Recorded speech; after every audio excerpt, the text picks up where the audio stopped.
Good morning. It's December 5th, and this is your daily brief in science. Here's everything you need to know. A new study at Genelia combines cryo-electron tomography, computer simulations, and light microscopy to visualize how nucleosomes organize inside chromatin condensates. DNA wraps into nucleosomes to form chromatin fibers that pack and condense, driven by phase separation into droplet-like, membraneless structures. Researchers captured detailed images inside synthetic chromatin condensates, showing how fibers and nucleosomes are arranged within these droplets. This work links molecular structures to mesoscale properties, offering a path to explore structure-function relationships at intermediate scales. The project is the product of interdisciplinary collaboration and the unique MBL environment, which supported sustained, immersive research over multiple summers. MBL has a history in condensate research, contributing foundational observations about chromatin condensate capacity. A model from MBL and collaborators explains how condensates emerge from individual chromatin components, connecting nanoscale properties to mesoscale behavior. The study advances mesoscale structure-function mapping for chromatin and other condensates and develops a coarse-grained modeling approach linking nucleosome interactions to condensate properties. For the first time, the work ties molecular scale structures to macroscopic condensate properties, providing a framework to understand mesoscale relationships. The study, titled Multiscale Structure of Chromatin Condensates Explains Phase Separation and Material Properties, was published in Science on December 4, 2025. DOI 10.1126/science.adv6588. The findings offer a blueprint for studying biomolecular condensates beyond chromatin, with implications for gene regulation, stress responses, and potential links to diseases such as neurodegenerative disorders and cancer. Notably, linker DNA length between nucleosomes influences arrangement and interactions within condensates, affecting phase separation propensity and the droplet's material properties. Key collaborators include Huabin Zhou as lead author, Michael Rosen, Rosana Colapardo Guevara, Elizabeth Villa, Jiheng Yu, with imaging at Genelia and simulations at MBL. Different chromatin types form condensates with distinct properties, and lab-made condensates resemble the compacted DNA found inside cells, validating the model system. The Nancy Grace Roman Space Telescope is poised to map hundreds of millions to billions of galaxies and search for exoplanets using two main instruments, the Wide Field Instrument and the coronagraph instrument, as a technology demonstrator. Its core science goals include probing dark matter and dark energy, surveying vast swaths of the sky, and potentially detecting hundreds of thousands to hundreds of thousands of transiting exoplanets along with isolated black holes via microlensing. The Wide Field Instrument features a 288-megapixel camera for rapid wide-field infrared observations, while the coronagraph instrument aims to directly image exoplanets and circumstellar disks and serves as a technology demonstrator. All Roman data will be publicly available with no exclusive use period, supporting broad community access through an open general investigator program.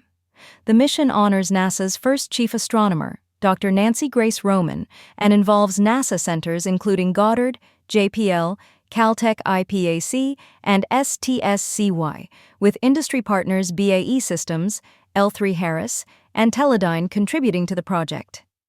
In keeping with Dr. Roman's legacy, the project emphasizes broad accessibility of its data to the global scientific community, with NASA Goddard leading the effort. Final testing will precede launch preparations at Kennedy Space Center, with an anticipated launch window fall 2026 through May 2027, atop a SpaceX Falcon Heavy, to about 1 million miles from Earth. The Roman Observatory is planned to depart Earth on a Falcon Heavy and begin scientific operations roughly 1 million miles away, marking a major milestone for the mission. The targeted launch date is by May 2027, with readiness potentially as early as fall 2026, and officials emphasize Roman's potential for rapid scientific discoveries once operational. Roman aims to identify hundreds of thousands to billions of distant features, from Earth-like planets to isolated black holes, while shedding light on the universe's accelerating expansion. The Wide Field Instrument will capture large sky areas with a 288-megapixel camera, delivering data hundreds of times faster than Hubble and accumulating up to 20 petabytes over the primary 5-year mission. Construction of the Roman Space Telescope is complete, with final assembly and testing underway at NASA Goddard as of late November. During its first 5 years, Roman will conduct 3 core surveys with the Wide Field Instrument: High-Latitude Wide Area Survey mapping over 1 billion galaxies, High-Latitude Time Domain Survey monitoring changes over years, and Galactic Bulge Time Domain Survey studying microlensing and exoplanet demographics.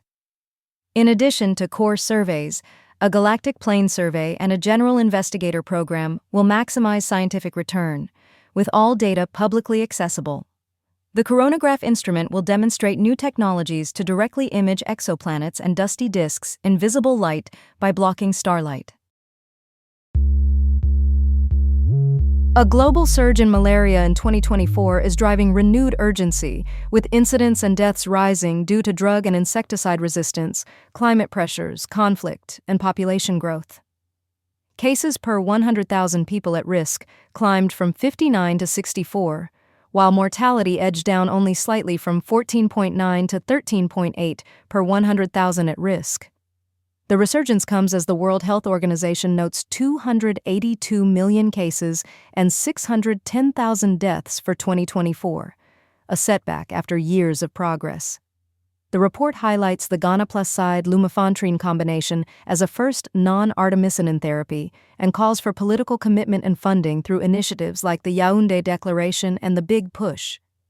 Countries are integrating malaria tools into broader health systems, with 24 nations introducing vaccines into routine immunization since 2021, and seasonal chemoprevention reaching 54 million children in 2024 across 20 countries. Diagnostic challenges from PFH-RP2 deletions, widespread pyrethroid resistance in 48 countries, and the spread of Anopheles stephensi in 9 African nations threaten transmission control and urban malaria management. A single mutation in GPX4 R152H can block a critical fin loop that normally lets the enzyme insert into membranes and detoxify lipid peroxides, opening the door to ferroptosis and neuronal death.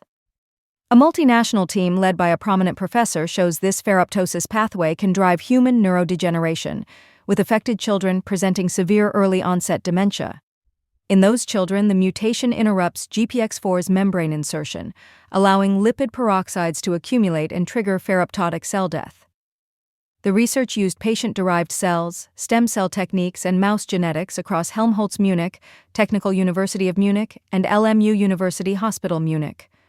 Findings were published in Cell and shared via outlets like Mirage News, underscoring the study's international collaboration and long-term funding needs for complex neurodegenerative diseases. Early experiments indicate ferroptosis inhibitors can slow cell death in cultured neurons and mouse models, offering a proof of concept for potential therapies, though no treatment exists yet. 3 U.S. children with the R152H mutation had their cells reprogrammed into stem-like states to generate cortical neurons and brain organoids, enabling investigation in vitro. The Cell paper, published December 4, 2025, is titled "A Fin Loop-like Structure in GPX4 Underlies Neuroprotection from Ferroptosis." Mouse models carrying the R152H mutation showed motor deficits, neuron loss in cortex and cerebellum, and brain inflammation, mirroring human disease and resembling patterns seen in Alzheimer's pathology. Proteomic analyses in these mice revealed changes akin to Alzheimer's-related alterations, suggesting ferroptotic stress could contribute to both rare early-onset dementia and more common dementias.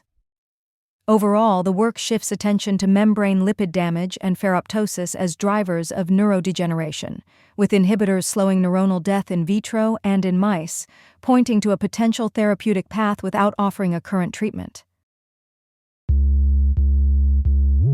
A Nevada startup says it has found a commercially viable blind geothermal site in Big Blind, Western Nevada, using AI analysis of underground data.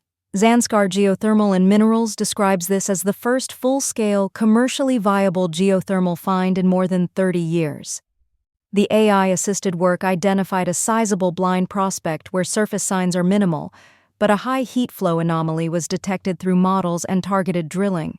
If confirmed, the discovery could mark a turning point for geothermal, which has struggled to locate and develop blind systems for decades. Context from the International Energy Agency notes geothermal could meet up to 15% of global power demand growth by 2050, contingent on policy support and workforce development. Next steps include securing construction and grid connection permits, attracting investment, and long-term tests to monitor heat and fluid flow at the site. Historical federal data once estimated about 30 gigawatts of undiscovered geothermal potential in the U.S., with newer estimates suggesting higher potential. Geothermal power relies on underground hot water reservoirs, and blind systems are deep underground and not detectable at the surface, making them hard to locate and often discovered by chance. Industry experts say this approach tackles complex subsurface geology and could enable large-scale discovery of previously hidden resources, potentially accelerating growth. U.S. policy shows bipartisan support for geothermal as a zero-emissions baseload power source, with geothermal tax credits preserved in a recent large tax and spending package. Further testing is needed to determine reservoir size, shape, and water flow, and drilling and tests will assess commercial viability and electricity generation capacity. Historically, geothermal development in the U.S. declined after the 1980s as funding shifted, and today geothermal contributes less than 1% of energy supply despite untapped potential for blind systems in the West.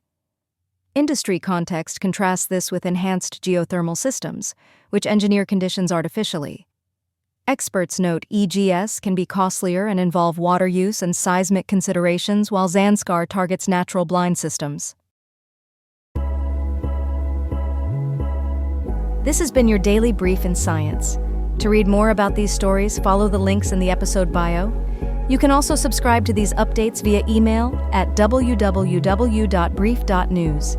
For more daily podcasts about the topics you love, visit brief.news/podcasts. We'll be back Monday with everything you need to know.